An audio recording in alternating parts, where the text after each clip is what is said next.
Imagine waking up to find your country's economy tanked, the government has misplaced all the money, and your neighbor is trying to barter a chicken for a loaf of bread. Sound absurd? Well, it's not just a bad dream for these countries. It's Tuesday. Welcome to our countdown of the 10 fastest collapsing countries, where things are falling apart faster than a cheap deck chair in a hurricane. Buckle up. It's a wild ride through chaos, corruption, and enough catastrophes to make you want to build a bunker in your basement stocked with canned goods. Venezuela. Once upon a time, this South American nation was sitting pretty on the world's largest oil reserves, enjoying a booming economy. Now, not so much. Picture this. You go to the store to buy a loaf of bread, and you need a wheelbarrow full of cash to pay for it. That's hyperinflation, folks, and Venezuela's got it bad. The political climate in Venezuela is about as stable as a house of cards in a wind tunnel. The socialist government, led by Nicolas Maduro, has been accused of corruption and human rights abuses. Millions of Venezuelans have fled their country, desperate to escape the poverty and violence. Zimbabwe. Land of stunning natural beauty, vibrant culture, and, the economy. Imagine looking at your balance and seeing more zeros than a first grader's math homework. That's the reality for many Zimbabweans thanks to hyperinflation. Zimbabwe achieved the impressive feat of having its currency become essentially worthless. We're talking trillion-dollar bills that couldn't even buy you a cup of coffee. Robert Mugabe, the country's longtime leader, was known for his unconventional economic policies. And while he's no longer in charge, his successor hasn't exactly ushered in an era of peace and prosperity. Starting to sense a theme here? Syria. A country once known for its rich history and beautiful landscapes. Now, it's synonymous with one of the most brutal and devastating civil wars in recent history. Imagine your country being torn apart by violence, your city reduced to rubble, and your family forced to flee for their lives. That's the reality for millions of Syrians, caught in the crossfire of a complex and brutal conflict. Years of conflict have decimated infrastructure, disrupted trade, and sent the Syrian economy into a tailspin. Syria serves as a stark reminder of the devastating human cost of conflict.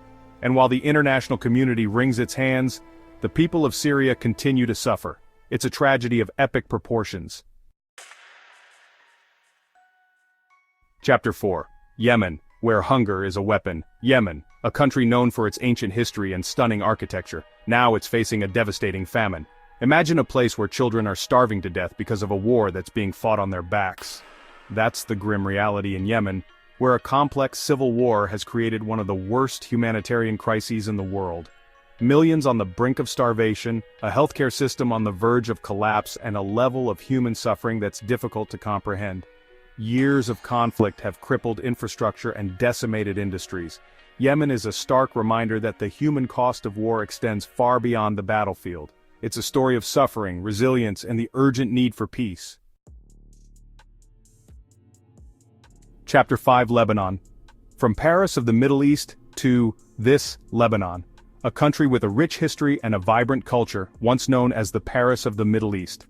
Once known as the Paris of the Middle East, this small but vibrant nation was a beacon of culture and commerce. Its capital, Beirut, was a hub of intellectual and artistic activity, drawing visitors from around the world. Now, let's just say the Paris moniker has lost a bit of its luster. The once bustling streets are now filled with decayed buildings and a sense of despair.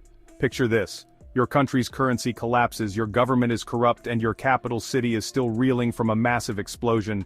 The economic and social fabric of the nation is in tatters. The Lebanese financial crisis is the stuff of economic nightmares. Banks are closed, people are protesting, and the financial system is on the verge of collapse. Hyperinflation, bank closures, and a currency that's about as stable as a drunkard on roller skates.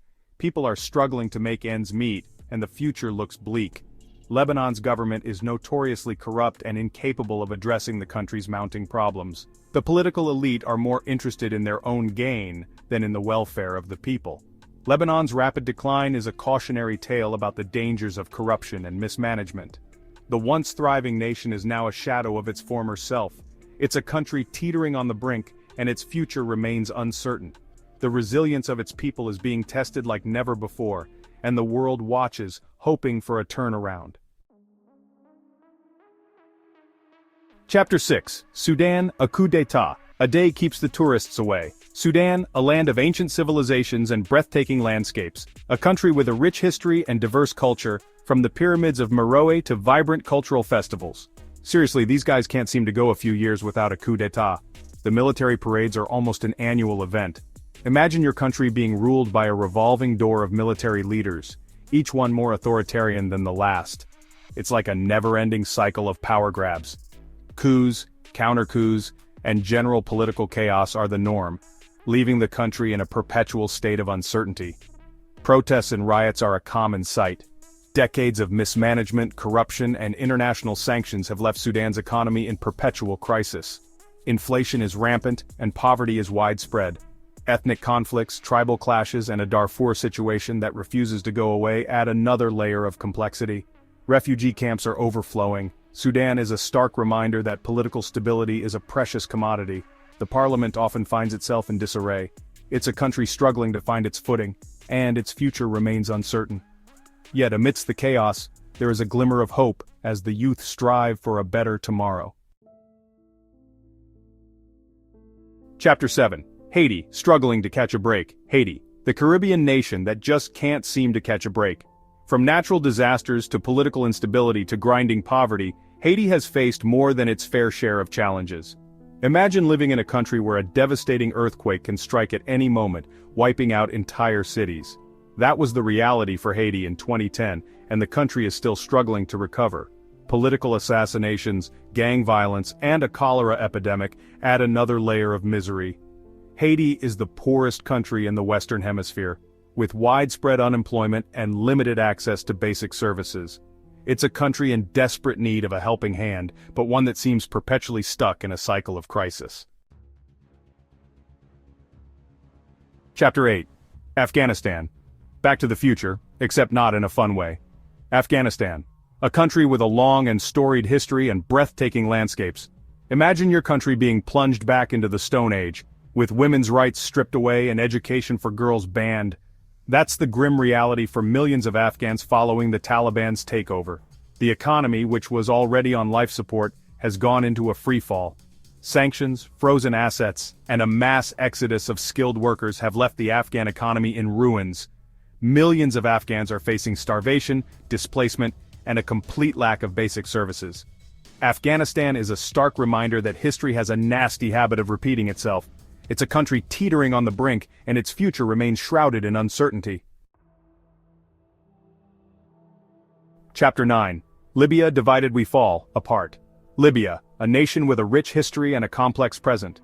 A North African nation with vast oil reserves, Libya was once one of the wealthiest countries in Africa.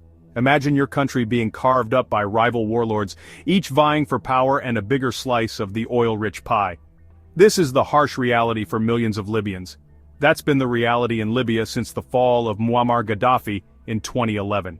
His regime's collapse left a power vacuum that has yet to be filled. It's a country divided with two rival governments and a plethora of armed groups. Each faction claims legitimacy, but none have managed to unify the nation.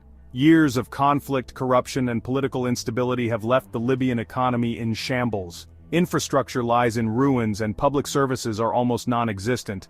Libya has also become a major transit point for migrants and refugees attempting to reach Europe. The human cost of this crisis is immeasurable. Libya is a cautionary tale about the dangers of regime change without a viable plan for the future. The hopes of the Arab Spring have turned into a prolonged nightmare. It's a country struggling to escape the shadow of dictatorship, but finding itself lost in a labyrinth of its own making. The path to stability remains uncertain and fraught with challenges. Chapter 10. Somalia. Hold my beer, everyone else. Somalia. For over 3 decades, Somalia has been ravaged by civil war, famine, and political instability. It's a country where the government has about as much control as a substitute teacher on the last day of school. The economy?